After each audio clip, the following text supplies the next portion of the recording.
Hi guys, and welcome to another review by ThinkerThemer. I'm Amy, your resident thinker all about mechanics, and this is my wonderful counterpart partner in life, Maggie, the themer all about story. And today we are so excited to be reviewing an early copy of Red Rising, the newest game by Jamey, Stegmaier and Alexander Schmidt. And if you like reviews like these, please feel free to subscribe to our channel. But otherwise, we'll get straight into this. We should mention we did get this copy given to us by Stonemaier Games. And, you know, we've long been a fan of Jamey Stegmaier's games. Viticulture was one that got us into the hobby. Very much, And Scythe is another review that we've done, so check that one out as well. But I should just emphasize we were not paid for this review, and this review, as always, is our honest and authentic opinions about the game. Yeah. So let's talk about the theme in Red Rising. Red Rising is based on a series of books by Pierce Brown, and well, actually, should we talk about the books? Let's talk about the books. Let's talk about the elephant in the room, and that Have we read the books? I have the book here, Red Rising, the first of the first trilogy. And after Jamey reached out to us and said, you know, would you like to do an early release copy? And here's what the game is about. I went out and found this book, and you can see that it is extremely well worn. And if you watch this channel, you'll know that I don't really read fiction. Actually, I never read fiction. And because I have no imagination, that's why I'm all about the mechanics. I really struggle to activate that part of my brain. And Maggie and I, we don't play a lot of fantasy or sci-fi games. No, it's not really our genre. We don't really watch that kind of like movies, anything like that. Yeah. You can see it's really well worn because I took it everywhere with me. I thought I'm going to be that person that lies by the pool or goes to the beach over summer and reads a good book. And Jamey, I tried so hard. I honestly did. I got almost halfway through. It's falling apart because I was just carrying it with me everywhere. I didn't finish it. There were parts I liked and parts not so much, but I really struggled to get into it, but it didn't hold me back from really enjoying the game, which is a bit of a spoiler. But if you're looking for an opinion and you haven't read the books, we're going to talk about the game from the view of having not read the books and attempting the books. Yeah, I did not read the books, and I will likely not read the books just because, even as Amy actually read a little bit out loud, and I was kind of like, oh yeah, it's not really my genre, so I wouldn't really necessarily enjoy the books. But plenty of people love the books. Plenty of reviewers would have read the books. So we can give a perspective from, can you enjoy this having not read the books? Correct, exactly. So let's talk about what the actual story is. The game is actually based on the characters from the first trilogy, and it takes place in this dystopian, futuristic society where, society has broken down into 14 different castes that are associated with different colors. And it's sort of that's the stratified version of, the golds are at the top and they rule everything. And it's meant to be also a bit of a warning, cautionary tale. Tale of what happens when you structure a society that way and the troubles that come with that. So in the game, there's a couple of different elements. We play as different houses, and as a house, you're trying to gain the most power and influence in what's known as the Institute, and also gain the most valuable resource, which is known as helium, which is one of the things that people are, chasing after and mining and all sorts of stuff. The main character, is mining for that in Mars. Exactly. I learned that much. Yes. Now, that aside, when it comes to the actual aim of the game, which is kind of gaining a combination of power through all of those things, one of the most, if not the most important thing, is the range of characters that you quite literally have in your hand, that you have under your control by the end of the game. And they are going to be a combination of all the different colors or castes, and the synergies between them as to, how powerful you're going to be able to be or not. Now, the way that Red Rising works mechanically is beautifully elegant. It is really, really simple. I reckon in about 3 to 5 minutes, you can be up and running a game with a new player, which is, that's kind of rare these days. Yeah, very handy too. Yeah, but the game at its core is all about hand management. What you're trying to do is, by the end of the game, set up your cards in a way, as Maggie mentioned, to have beautiful synergies between the cards to get maximum points for each individual card, because the way that the cards work is that they have a core value in the top left-hand corner here. So this card is worth 15 points at the end of the game, just as its baseline. But if you can achieve the additional objectives at the bottom of the card, it gives you bonus points. So this card gives you 10 victory points if there's a gold in your hand. And also it gives you 10 bonus points if it's with no obsidians, a different caste or a different type of card in your hand. So you can see that now this card, if you can achieve those, is worth 35 instead of 15. And just about every card in your hand has that base level value and then can really be optimized to be worth between 30 and 40 points is like a really good score per card.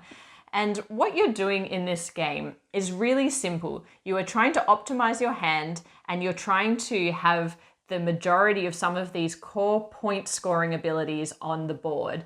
Now, the game itself ends when any one person gets 7 helium here, gets 7 of their influence tokens here in the Institute, or gets up to 7 on the fleet track. So actually, once an individual person achieves 2 of those things, so gets to 7 on any one of those 3 things, or when all the players in combination have reached 7 of the level 7. Each. Yeah. Yeah, that's a bit confusing. But between you, if you can achieve 7 on everything, or if a single person gets 7 on 2 things. So that's the way that triggers the end game, but that doesn't necessarily mean you win. That just means we're going to do all the scoring of the hand, all the scoring of these different things. And so what you're doing is you're going to be playing on your turn a card from your hand into the center board. So the card, for example, I could place the card here. It's going to activate its deploy ability. So this is called the lead action, where you play a card and you pick up another card from another area that the only rule is it can't be from the same area where you placed it. So if I place this card down, I get to activate the ability of this individual card, but then I get to choose a different area to pick up a new card from, which is going to go into my hand. So if I wanted to pick up this card, I would do so, and it activates the Institute, which means simply that I can take one of my influence tokens and put it into the Institute. This Institute is an area control game. The more influence you have in this area, the more points you're going to get at the end of the game. If I had picked up a card from Jupiter, it would allow me to move forward once on the fleet track. And again, the higher you are up on the fleet track, the more points you're going to get at the end of the game. If I picked up a card from Mars, I would get one of these helium tokens, which are worth 3 victory points at the end of the game. And if I hadn't have played that card there, if we rewind and I'd placed my card here and picked up a card from Luna, I would take control of the Sovereign token. The Sovereign token is worth 10 victory points at the end of the game, but you also will have some cards in your hand that might say, I'm worth more if you've got the Sovereign token, or I'm worth more if you don't have the Sovereign token. So you're kind of passing this around from player to player, and it's a little bit of a tug of war towards the end of the game of who's going to end up with it and get those bonus points. And that really is the crux of the game. There is, instead of doing that action where you play a card and you retrieve a card, if you're quite happy with the cards that you have in your hand, so I'll just put this one back in my hand. So if I've got these 5 cards, I'm like, ooh, I've maximized the points here. The other action you can do is you can scout. So instead of taking a card from here or placing one down, you're simply picking one up from the deck. You don't get to use its ability, but you can choose where you place it, and then you get to take that action. So I would take a helium. So that is really the only 2 choices that you have in this game. And the other thing is, instead of picking up a card, so if I was to play a card and pick up a card, instead I could pick up a random card from the deck and roll this die, which would tell me which bonus I'm going to get. Now, the last thing to mention is that we all have an asymmetric player or ability that gets randomized at the start of the game, and it basically relates to the Sovereign token. In my case, I'm Mars, and every time I take control of this Sovereign token, not only am I trying to hang on to this so at the end of the game I'll get those 10 points, but when I bring it back into my house, I get a piece of helium. In Maggie's case being Jupiter, if she was to take that Sovereign token from me, she gets to move up on the fleet track once. And that can be a really great way to get a lot of points quickly for the end of the game. Yeah. Okay, so let's talk a little bit about theme integration. From what I understand of the books, and also from like chatting to Amy about, you know, however far she got in book 1, the Judgy. yeah, sorry, babe.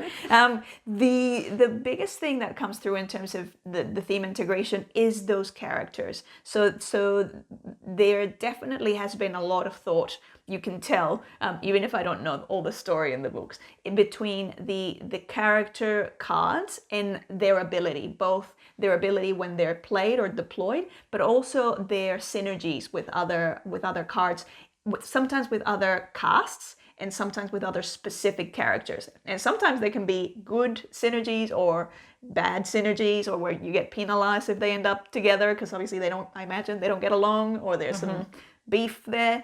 So that comes through in terms of the the fleet track and the institute, and or even your individual house abilities. They're a nice little bonus, but I don't necessarily get any sense of like what's the story in the book around those things. It's very mechanical, and it's a nice little boost. But I wouldn't say that it's like, oh, it's a game changer that then completely makes everything in balance. Or it's a mild, even though they're unique. And I don't know if maybe this is more saying about my ability as a player. I didn't really find that there was a huge, it had a huge impact on my strategy. Probably because I'm not very good at stuff. Okay. Amy might be like, well, I also didn't. I personally didn't win a lot when we played this. Yeah. Amy beats me pretty much every time with this game. But I actually really enjoyed that. The other thing is the components themselves.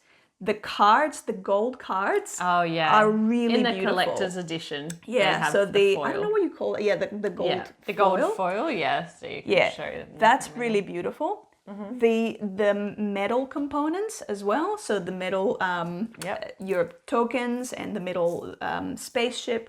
They're really nice as well, really satisfying to play with. Cards are of great quality. All the cardboard and things are all great quality. The illustrations on the cards, because every card is are unique. Also beautiful. Every single card in this deck how many is cards? unique. It's like 150 cards, I believe, something like around that. It's a huge number of cards, and they're all so beautifully illustrated as well. Yeah, but they are beautifully illustrated. But the other thing is that you're only going to see a fraction of those cards in each game. Yes. And so it really adds like another layer of every game is different, that replayability, the fact that you have to change your strategy based on the cards that are coming out. Yeah. Yeah. And I found that when I first started playing, I actually, like the first game, I didn't actually enjoy as much. And I was like, oh, what is it? There's a lot of reading. And also, if you don't really know the characters, I was having to learn what these synergies between the different castes and the different... But over time, like obviously because we played multiple times, as I started to understand, and also at the end of game when you see what people have done with their hand and the connections that the combos that they've managed to do, you're like, yeah, that's really good. So you end up getting tips, and then I actually found that like my enjoyment of it grew the more we played. Yeah. To the point where like now I'm like, yep, I'm really keen, like let's play. And I even have my favorite cards. And again, there's the thing of like, because you don't know if your card's gonna come up. Yeah. And some cards have incredibly strong powers if their matching mate or friend comes up. Yeah. There's that sense of like excitement about it. And if you see it, it's like, please don't take it. Please don't take it. Anyone else? Yeah. So because sometimes people take it and then they keep it in their hand for the rest of the game because they want the ability or they want the synergy. I'll talk about what I really enjoy about this game, because I think like Maggie and I had quite different experiences. When we first got it, you were quite surprised at how not light it is, but how accessible it is in terms of like getting started. There's not a lot of components. It's very like streamlined.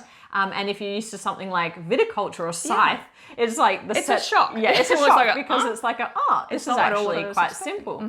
But it is like one of those games that has those layers and actually really rewards repeat play. Like as you get into it, the combos open up, like Maggie mentioned. You get to know the different casts. Even if you haven't read the book, you'll get to know that generally all of the blue characters do this kind of fleet bonus. All of the kind of gold, really high power, but they might require different... their core value is higher, but then it can be very tricky or very volatile. The white ones often can stop people from harming you. And I want to touch on that because there are people that are, have been speaking to Jamey about whether there's any negative player interaction. And one thing that's interesting about this game, and the more you play it, the more you realize how important this is there are certain cards that allow you to add to your hand of cards. So you start with 5. I'll just put this back. You start with 5 cards, but actually you can increase. There are certain cards that will allow you to put a card into your hand without having to get rid of one. Yes. And if you think that every card at the end of the game can be worth up to 30 to 40 points, having one extra card in your hand is a huge advantage. And we realized that kind of halfway through our games that we're we need to maximize our hand of cards. Now, there is a penalty built in that if you get to more than 7 cards, every card you have in addition is worth negative 10 points. And I think that's just to help flatten out that kind of the fact that is really overpowered to get a bonus card. But I wanted to mention the fact that there are cards in here that force other players to banish a card from their hand. And the reason why I mention how good it is to have extra cards is for the same reason. It is awful to have a card taken out of your hand and then be playing with one fewer cards than your opponents. And it's interesting because, Jamey had spoken about that and said, well, you do have the tension of, do I use this and cut down another player, or do I keep it because those cards are quite high value and they're probably a bit easier to get higher points? But for me, I don't think it's the point value is high enough to make me not want to and it's not just because I'm a mean player, but actually the balance is that if it was worth 50 points, I'd be I'm going to hang on to that. But it's not. It's still worth that same kind of similar level of points. And so I'm no, you're getting rid of a card because that is immediately going to put you at a 30 point kind of behind me. To me, thematically, it's well, it's a good reflection of what I imagine in the world, in this universe, the choices that some characters are gonna have to make, or it's there's no or they're both kind of good or they're both kind of bad, and it's which way am I gonna lean? But for that reason, those cards do make it a little bit mean. There are a few cards that have some player interaction. For the most part, you can just focus on what you're doing. It is a very almost solitaire strategy game, but it is probably there are a few cards in there. There's it's worth noting that there's a little bit of take that in here. I thought that interestingly, at different player counts, the game changed quite radically for us. We played it at 2 a lot, obviously. Maggie played it solo, which we'll talk about. We played it at 3 players with someone different, and then we played it at 4 players with 2 other people, just to get a sense of different type of gamers and how they played, how they strategized. At 2 players, it was extremely high tension, I felt, because And you don't see very many of the cards because there are a few people drawing cards and putting cards back and all of that kind of thing. So you play with a very tight set of cards, which means you generally know what's being put down and picked up. And so it becomes that just tug of war of like you're trying optimizing the pool of cards that's available because you're only going to get a little bit into the deck. And when you play it 2 players, actually it's almost exactly the same game. The only thing is you put a third person like character, fake non-playable characters influence in the institute so that the area control becomes a bit harder to get lots of points in that area. That is the only change. And I love that because I can remember that that's what needs to happen, and no matter what player count, we can just get this game out and kind of get going. I really loved it at 2 players because I am quite tensely competitive, you know. I do play a lot of 2-player games. It's very much a battle of head-to-head wits. Yeah, head-to-head wits, which I really, really like. At 3 players... I don't do so well when I'm doing that. Well, you enjoyed it most at 3 players. 3 players was my favorite player. Play count. Because 3 players, you've got a third person to not only bear some of the brunt of the negative player interaction, I guess, but also There are some cards that allow you to reward other players too, and so there was a bit more choice in what to do. There was also a lot more cards that get put out because of the fact that we all start with 5 different cards, and so there's a lot more swapping and changing. I also felt, and you had a very different experience, but I also felt that at 3 players, the game went faster for me because it was quicker. It was faster to the point where, at least in a combination of us, there was going to be a 7 at all 3 areas. Someone was going to have 7 helium, 7 influence, and 7. It ended quicker, you mean? It felt like it ended quicker. I don't think that. I think you were just more... No, I just thought Maggie was way more into it at 3 players, so she was probably losing track of the time. But Probably, I thought, yeah, that could be. Yeah. I think with 3 players is the same thing. A slight, like I don't mind it at 3. I enjoyed it at 3 players. At 4 players, I felt like it slowed down quite considerably, only because of the fact that this is what I think is that the game state changes so much between the first player and the 4th player because there's so much trading of the cards that are going on that actually when it comes to your turn, you get that analysis paralysis because there are cards there that you haven't read, that you haven't got across, and you're having to change your strategy on the fly. Yes. So that is a reason why probably I personally enjoyed it most at 2. I really enjoyed it at 3. At 4, I was starting to feel like it did start to... I feel like at 4, there was a lot more luck involved. You are getting to see a lot more of the deck, but you have very little control over like what card you're going to be able to pick up when it comes back to your turn. Yeah. And things are getting destroyed, and it's kind of... And I found that even having like a very clear strategy that I wanted to use from the start, sometimes I just even trying for that, like... those cards I never got a chance to reach for those cards because like a lot of the other players were already snatching them up by the time that it came to my turn. Yeah, but I don't want to talk too much about what I didn't like at 4 players because I really, really enjoyed this game, and I did not expect to. One, because the theme, I was like, oh, maybe not. We won't be able to get into it.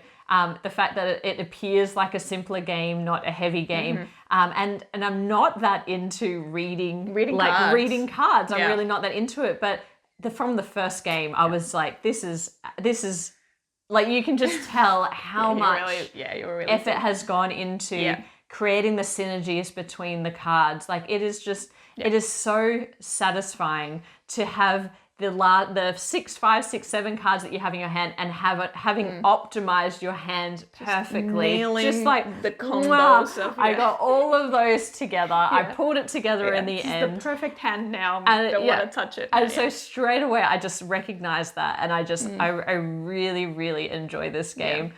Super satisfying. I'll talk a little bit about the solo experience. So when there is a solo automa, you play with I believe it's the name of the automa is Tol or Toma, which is like a obviously made up character name. But it's an automa deck that will be like at the start you will actually randomize these like A through D cards in the 4 different spaces, which means that then whenever you're going through the deck is going to be signaling what areas the automa is going to be adding cards to and what areas it's going to be removing or bringing characters from the board into their hand. Then at the very end, this is the other interesting thing, it's got this odd or even sort of matching thing, and that's one of the ways that the automa is going to have points. Automa will end up with a stack of cards that it's collecting along the way, unlike the human player that's usually swapping 1 for 1, and you end up with between, if you're really unlucky like me, I think there was one game where I ended up with like 4 cards because everyone like was attacking and I lost all these cards. She wasn't very happy. I wasn't very happy with that game. So between like 4 or 5 up to 7, I don't think we've gotten more than 8. I don't think anyone's managed to collect more than 8. So. But automa can have like over 20 cards by the end of it. And so the way it's scored and even the way the difficulty is varied is the amount of points that you get to allocate to those cards based on whether their core value matches. At the start of the game, you're going to decide if it's going to be odd or even. So if it matches, if they are odd, then they have a numeric, like it might be 6 points. And then if they don't match, because all the ones that were even and don't match, then there might be 3 points. That's sort of off the top of my head. But then as you increase the difficulty, it might be every matching card is like 14 points. And so and they already start with like a 70 base point. So yeah, so from from the experience of how it feels to play with the automa, I felt like, because I didn't really feel like I had visibility of how many points, you kind of see that whole stack. At the end, you're going to bring them back down to 20. So it's not like, it's not, there's some containment there. But I didn't really feel the tension during, but I did feel like during the game, you do get to experience your way through the deck. So you get to, it's a great way of getting to know the characters in there, getting to know the synergies, and almost like, for me, it was almost like practice of what Mayor. It had no impact at the end when I ended up, no.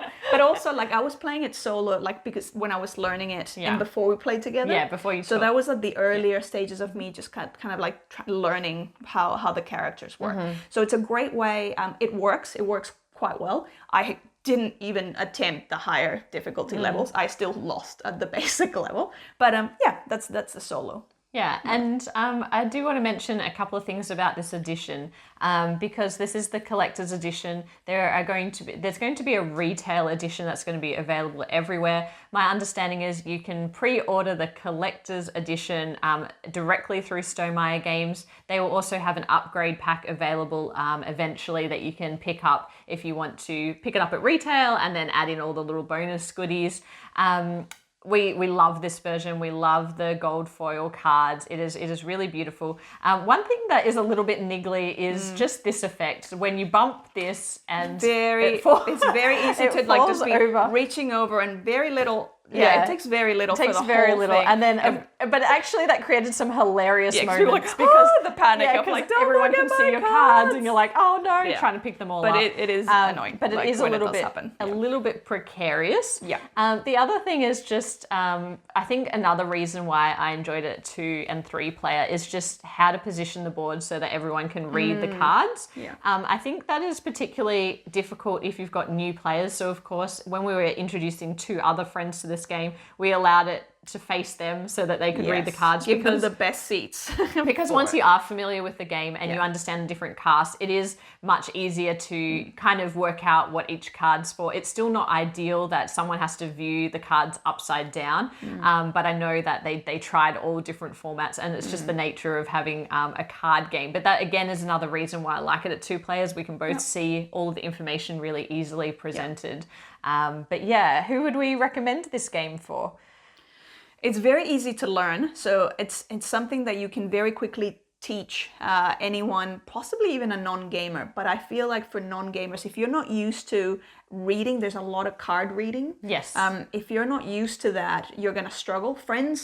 Our friends that we play with, the ones that love card reading and optimizing cards actually were naturally very good at this. Yeah, actually we got beaten by one of our friends, and he tends to favor games that have combos, and he can see the combos very easily. And so he just naturally was super good at this game. I think if you like that battle of the wits, or that a two-player game that is really kind of intense and focused, and once you're both at that same level, it is like, it's, you know, you're going to get really close to each other.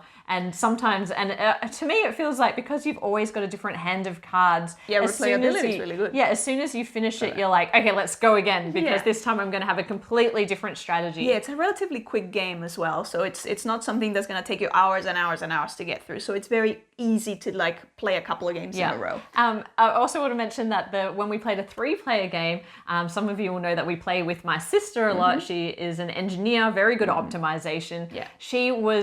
She said to me after we finished playing this game that of all the games we've ever taught her, we're always dragging her into playing games with us. This is the one game where she felt like she wanted to go and learn and research strategy so that she could get better at it. And it was the only game that she felt that she was thinking about it afterwards and like genuinely kind of wanted to try and beat us. And she also felt like she knew exactly what to do just from the couple of minutes teach. She was like, she was like, let's go. After like 2 minutes. And she's not a heavy gamer. Like we make her play games. But the other people that I think would really love this game is if you actually have read the books and you love and you're familiar with the story. The only thing that I can imagine is like it would be similar to having, like, I imagine if this was like a Hunger Games type. Any IP. I think. It's because then you have that additional emotional layer of emotional attachment to the characters, and you're like, oh yeah, I love this character, oh I hate that character, and you even understand why they work together or why they don't. But I think it's important to say though, we have not read the books, and you don't need it. And you don't need it. Like as soon as I was worried about that. That's why I attempted to read the book, but actually once I started playing it, I'm like, it doesn't, like, I mean, I'm not a themer anyway, but it didn't matter to me because there's just such a joy in the way that it's been seamlessly integrated. Anyway. And again, so I guess my only kind of criticism is not even really a criticism, is I have no idea what the plot is from playing the game. But what I do get a very strong sense is of the characters. So the thing that the game highlights is the individual characters and their connections. Yes, not what actually happens. That is true. Yeah.